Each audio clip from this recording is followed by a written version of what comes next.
কে মোহন ওলোৱা খণ্ডটো সম্পূৰ্ণ শুদ্ধ তথ্য কেই নম্বৰ এপিছডৰ পৰা কে আৰু মোহন ওলাব আমি এইটো ভিডিঅ'ত আপোনালোকক কৈ দিম। গতিকে আপোনালোকে ভিডিঅ'টো চাওক আৰু চেনেলটো ছাবস্ক্ৰাইব কৰক। আপোনালোকক সম্পূৰ্ণ ইনফৰ্মেশ্যন দিম মই কাহানিৰ পৰা কে ছাৰ ওলাব, কি কথা আৰু মোহন।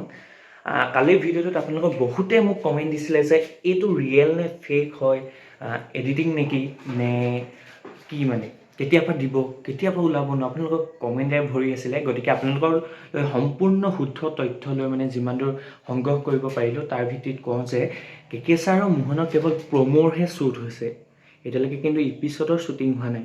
তেওঁলোকে এতিয়া প্ৰম'খিনি শ্বুটিং কৰিছে আৰু কোৱা মতে তেওঁলোকে যে আপোনাৰ জানুৱাৰীৰ পৰা অৰ্থাৎ 2025 চনৰ জানুৱাৰীৰ পৰাহে তেওঁলোকে এপিছডৰ টেলিকাষ্ট কৰিব। আৰু কিন্তু আৰু এটা তথ্য কোৱা মতে, অৰ্থাৎ তেওঁলোক প্ৰাগ নিউজৰ কোৱা মতে বা আপোনাৰ ডাইৰেক্টৰ বা তেনেকৈ কোৱা মতে কি হৈছে, আপোনাৰ 1 জানুৱাৰীৰ পৰা এপিছডটো টেলিকাষ্ট হ'ব। মানে কে ছাৰ আৰু মোহন 1 জানুৱাৰী অৰ্থাৎ 2025 চনৰ প্ৰথম দিনৰে পৰা ওলাব।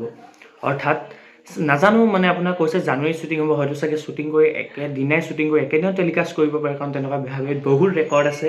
গতিকে যিয়ে নহওক 1 জানুৱাৰীৰ পৰা আপোনালোকে দেখিবলৈ পাব। গতিকে কালি ভিডিঅ'টোৰ প্ৰতি এইটোতো কমেণ্ট দি দিয়ক। আৰু ভাল লাগিছে কালি আপোনালোকৰ কমেণ্টবোৰ পঢ়িছোঁ, আৰু সঁচাকৈ এইটো কোনো এডিটিং নহয়, এটা সম্পূৰ্ণ শুদ্ধ তথ্য।